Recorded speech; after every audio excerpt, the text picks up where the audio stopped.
आपकी इच्छा और हमारे लिए आदेश। तो कैसे हैं आप लोग? आज की सक्सेस स्टोरी में इन्होंने विद इन 15 to 20 मिनट्स के अंदर सिर्फ स्क्रिप्टिंग से मैरिज कमिटमेंट मैनिफेस्ट की है। चलिए सक्सेस स्टोरी स्टार्ट करते हैं। हेलो हर्ष भैया, माय नेम इज़ अवनी और मेरी एक सक्सेस स्टोरी है जो मुझे आपको शेयर करनी है। तो मैंने आपको अपनी प्रॉब्लम लिखकर मेंशन की थी, तो मुझे आपने बोला था कि मैं आपकी क्वांटम स्क्रिप्टिंग वाला जो वीडियो है उसको देखूं। और कल रात को अराउंड 10:30 मैंने आपकी स्क्रिप्टिंग वाला वीडियो देखने के बाद में स्क्रिप्टिंग करना स्टार्ट किया। मुझे फीलिंग्स तो नहीं आ रही थी, बट फिर भी मैंने लिखा और उसमें मैंने लिखा कि I am the creator, I am powerful master manifester. मैं जो भी लिखती हूँ वो इंस्टेंट पूरा हो जाता है।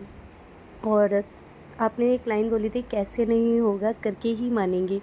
तो मैंने कल अपनी स्क्रिप्टिंग में वो चीज़ मेंशन की कि करके ही मानेंगे। और मैंने मतलब अपनी उसमें स्क्रिप्टिंग में मेंशन किया, क्योंकि भैया मेरा इशू मेरे रिलेशनशिप को लेकर था।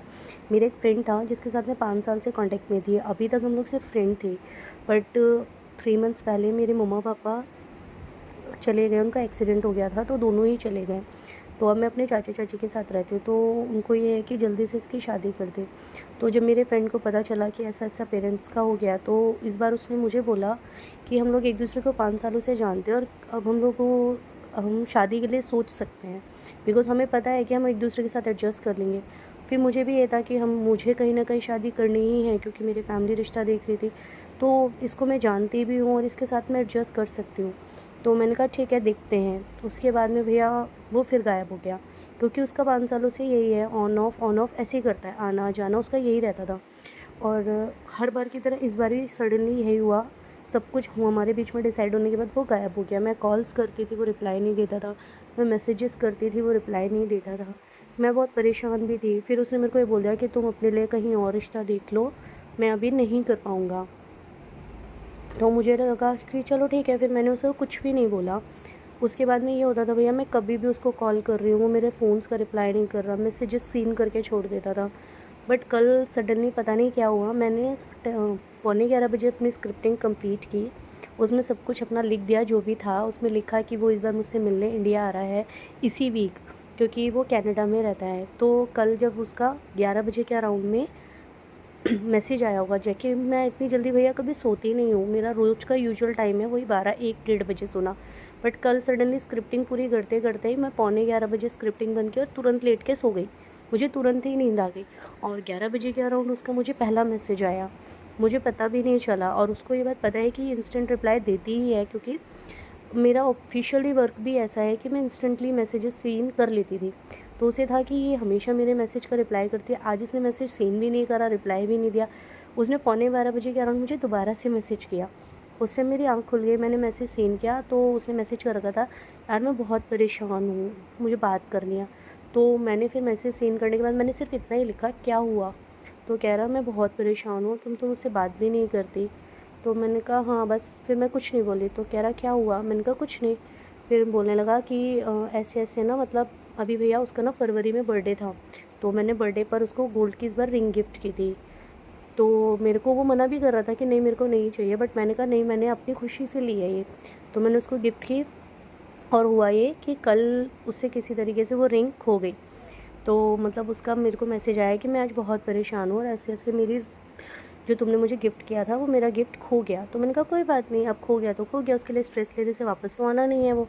तो टेंशन मतलब गई तो चली जाना। कह रहा नहीं यार, मेरा चला जाता कुछ भी ठीक था, बट तुमने मुझे गिफ्ट दिया था, नहीं जाना चाहिए था। मैंने कहा अब हुआ सो हुआ, अब उसके लिए सोचने से कुछ नहीं होगा। फिर कहने लगा, यार तुम तो बात भी नहीं करते, क्या हुआ, गुस्सा हो गया? मैं मतलब बहुत ही कम कम रिप्लाई दे रही थी भैया उसके मैसेज का। मैंने कहा नहीं ऐसा कुछ नहीं है। फिर मतलब कहने लगा, यार मुझसे गलती हो गई, सॉरी। तो मैंने उसे ये बोला, मैंने कहा एक बात बताओ, तुम एक चीज़ के लिए इतना परेशान हो रहा है? तुम जिंदा इंसान, जिस इंसान ने तुम्हें वो गिफ्ट किया, तुम उस इंसान की तो परवाह नहीं कर रहे, और उसके गिफ्ट दिए हुए कि तुम्हें इतनी स्ट्रेस टेंशन हो रही है।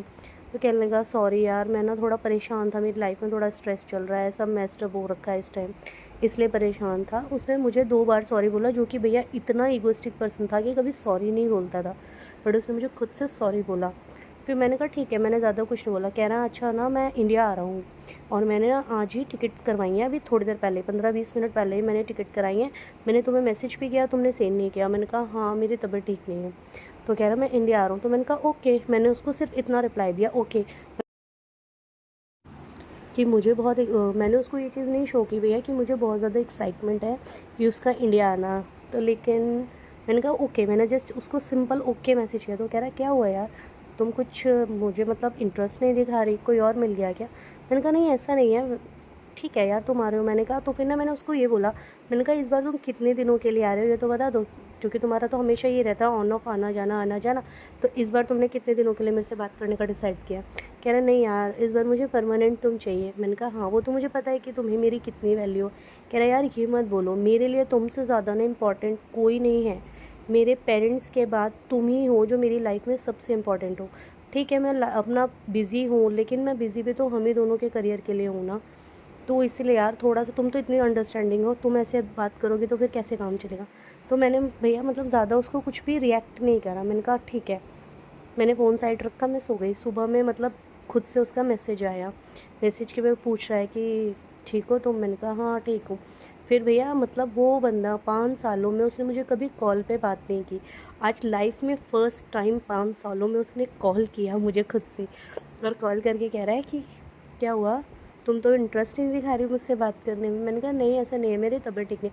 कहने लगा दवाई ले लो, मतलब दुनिया भर की चीज़ें कि ये कर लो वो कर लो, इससे आराम होगा ये होगा, बहुत ज़्यादा। तो मैंने कहा ठीक है देखते हैं। ज़्यादा मैंने उसको कुछ भी मतलब वो नहीं किया। तो कह रहा है यार कोई और आ गया है क्या? देखो तुम्हें मैं किसी और के तो पास जाने नहीं दूंगा, और मैं आ रहा हूँ इंडिया, और मैं इस बार आके फैमिली से शादी के लिए बात करता हूँ। तो कह रहा है कहीं ऐसा तो नहीं तुमने कोई लड़का पसंद कर लिया हो, क्योंकि तुम्हारे रिश्ते तो देखे ही जा रहे थे। मैंने कहा हाँ चाचू जी ने एक लड़का देखा है और सही है, मैं मतलब मुझे भी पसंद है। तो कह रहा नहीं तुम कहीं और शादी नहीं करोगी, और मैं आ रहा हूँ, मैं फैमिली से बात करता हूँ। क्योंकि मैंने उसे बोल दिया हाँ मेरा दिसंबर तक रिश्ता हो जाएगा, मेरी शादी हो जाएगी। कह रहा नहीं मैं आ रहा हूँ और तुम कहीं और शादी नहीं करोगे, नहीं तो मैं मार डालूँगा। तो मैंने कहा देखो मैं तुम्हारे साथ तो भैया ऑन ऑफ के सिचुएशन में रह नहीं सकती, मुझे तो कहीं ना कहीं जाना ही है शादी करके।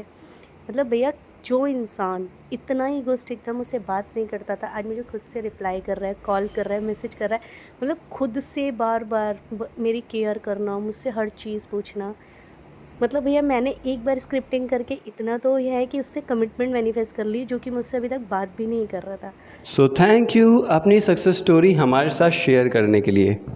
एंड स्क्रिप्टिंग एंड अफर्मेशंस पे हमारी ऑलरेडी वीडियो है, बहुत डिटेल में वीडियो है, जिसमें एक एक चीज़ क्लियर्ड है कि किस तरीके से अफर्मेशन बनाई जाती हैं, किस तरीके से स्क्रिप्टिंग की जाती है या बनाई जाती है, सेल्फ किस तरीके से डिज़ाइन कर सकते हैं खुद के सिचुएशन के अकॉर्डिंग, बहुत डिटेल में है। आप उसको देख के आसानी से कर सकते हो एंड अपनी लाइफ में कुछ भी मैनिफेस्ट कर सकते हो। कोई भी इंसान कुछ भी बहुत आसानी से मैनिफेस्ट कर सकता है, because everything is possible. Everything is mindset. Mindset ऐसा होना चाहिए, होगा कैसे नहीं, करके मानेंगे। Everything is possible. अगर ऐसा माइंडसेट है ना तो होकर रहेगा। श्री कृष्ण जी कहते हैं युद्ध भूमि में युद्ध हो उससे पहले मन में उसे जीत लो। एक बात जान लो, आत्मविश्वास से बढ़कर कुछ भी नहीं है। Believe in your self. So I know आप समझ चुके होंगे। सो थैंक यू मुझे इतना ज़्यादा प्यार देने के लिए। I know you people love me from bottom of your heart. I love you all.